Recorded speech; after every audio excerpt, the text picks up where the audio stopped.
बिना प्रेशर के कैसे डीसीपी कह देंगे कि जी ये एक्सीडेंट है।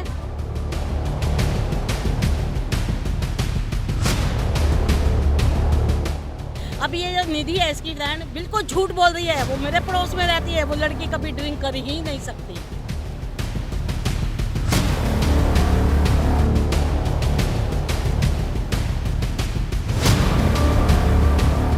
बेटी बचाओ बेटी पढ़ाओ किस कैसे पढ़ाएंगे, किस तरह पढ़ाएंगे, ये तो बताओ हमें।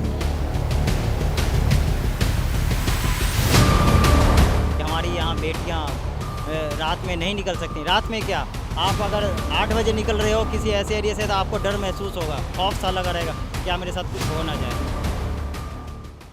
नमस्कार, आप देख रहे हैं न्यूज़ 44 और मैं हूं आपके साथ अमृता जैन। इस वक्त मैं मौजूद हूं दिल्ली में जंतर मंतर पर, जहां पर दिल्ली के लोग और आम आदमी पार्टी के कार्यकर्ता इस वक्त कैंडल मार्च निकाल रहे हैं। 31 दिसंबर 2022 की वो शाम, जिस रात बहुत ही ज़्यादा भयानक हादसा हुआ, उसके बाद जिसने पूरे दिल्ली को झकझोर कर रख दिया है। आप देख सकते हैं इस वक्त मेरे पीछे कि यहाँ पर काफ़ी ज़्यादा तादाद में लोग मौजूद हैं और सभी लोग सिर्फ उस लड़की के लिए जिसका नाम अंजलि था, उसके लिए न्याय की मांग कर रहे हैं। क्या कुछ कहना चाहेंगे इस वक्त?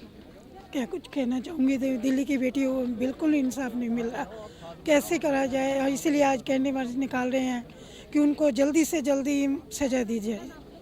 और दिल्ली की पुलिस कुछ नहीं कर रही, देखती रहती है ना, देखती रहती है। बस इसलिए चाहते हैं हम हमारी बहन बेटियों को सुरक्षित हो।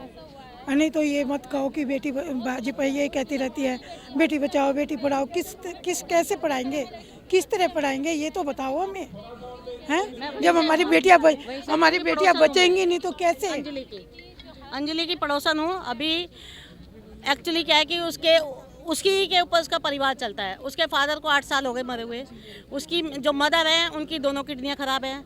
छोटे 2 भाई है, एक बहन है। पूरे परिवार का खर्चा वही चलाती थी।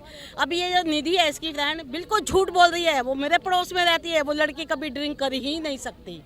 क्योंकि हमें पता है हमारे पड़ोस में जो रहता है तो पता तो चलता बच्चे का कि कैसा है। लेकिन निधि के ऊपर प्रेशर बनाया गया है कि तुम्हें ये बोलना है। और जो दूसरा है वहाँ पर एक बीजेपी का है, अभी इसको 2-3 दिन पहले सह प्रभारी बनाया है। उनके ऊपर प्रेशर, आप ये बताइए डीसीपी साहब ने बिना रिपोर्ट आए हुए कैसे कह दिया जी ये एक्सीडेंट है। तो कुछ तो प्रेशर है ना, बिना प्रेशर के कैसे डीसीपी कह देंगे कि जी ये एक्सीडेंट है। तो कुछ तो प्रेशर है ना, बिना प्रेशर के कैसे डीसीपी कह देंगे कि जी ये एक्सीडेंट है। कि जो रिपोर्ट आई है पोस्टमार्टम की, उसमें कोई अल्कोहल का नाम और निशान नहीं है कि उसने अल्कोहल नहीं पिया है। तो ये उसके ऊपर प्रेशर बनाया जा रहा है अपने आप को बचाने के लिए। इसलिए हमारा ये है कि उस लड़की को न्याय मिलना चाहिए। और जैसे अभी 10 साल पहले निर्भया कांड हुआ था, वही सेम अब हुआ है। आप ये बताइए मैडम, जब आप भी गाड़ी ड्राइव करती हैं, नीचे थोड़ी सी डंडी आ जाती है, उसमें पता चल जाता ना, स्टीयरिंग में पता चल जाता ना कि कैसे क्या है।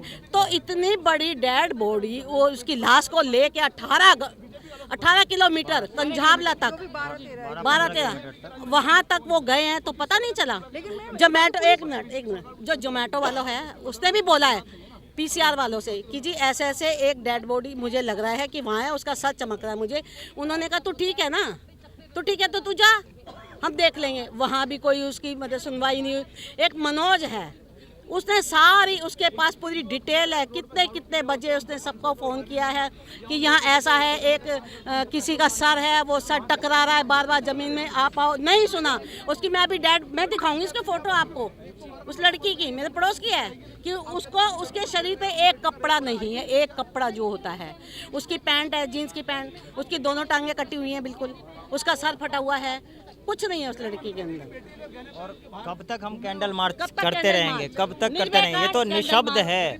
मतलब हमारे यहाँ कहते हैं गांव में, जिसकी लाठी उसकी भैंस। मतलब आपकी लाठी है तो आप अपना क्रूरता दिखा दीजिए।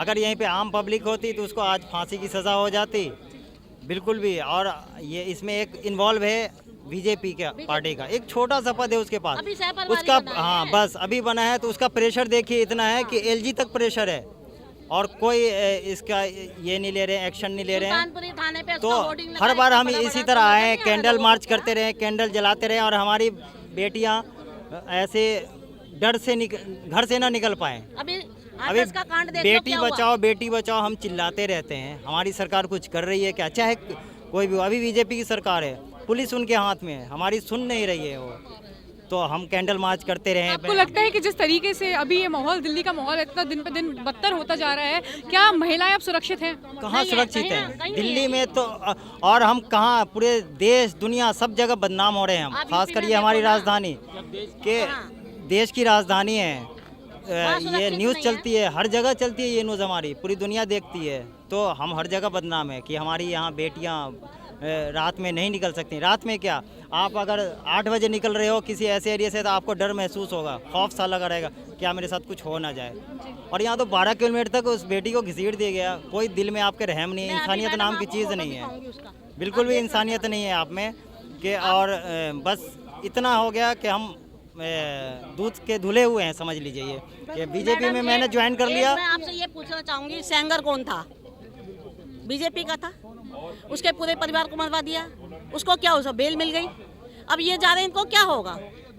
इसके ऊपर सीबीआई जांच होनी चाहिए, सीबीआई जांच करेगी, उसके परिवार को बिल्कुल भी पुलिस के ऊपर भरोसा नहीं है, वो कुछ भी कर सकते हैं। आपको लगता है कि बीजेपी के कार्यकर्ता मिले हुए हैं साजिश? बिल्कुल बिल्कुल, अभी मैं आप फोटो दिखाती हूँ, हम लोग बैनर लेके जा रहे हैं, वहाँ बीजेपी का कैंडिडेट अभी जो इलेक्शन लड़ा है निगम का, वो मेरे साथ चल रहा है, क्या दिखाना चाहते हैं ये? मैडम, जीवन काल सबसे महत्वपूर्ण हिस्सा है और बेटियों के पक्ष में न्याय मिले, समाज के हर लोगों को न्याय मिले, इसलिए तो अंग्रेजों को भी हम लोगों ने भगाया था। लेकिन आज क्या है कि सत्ता के गुरूर में जानबूझकर लोगों को सताया जा रहा है, ये स्पष्ट दिखता है आम लोगों को, और इसी के खिलाफ में प्रबुद्ध लोग दिल्ली के इकट्ठा हुए हैं और बीजेपी के मनमानीपन के खिलाफ में हम लोग विरोध कर रहे हैं शांतिपूर्वक और अहिंसक तरीके से।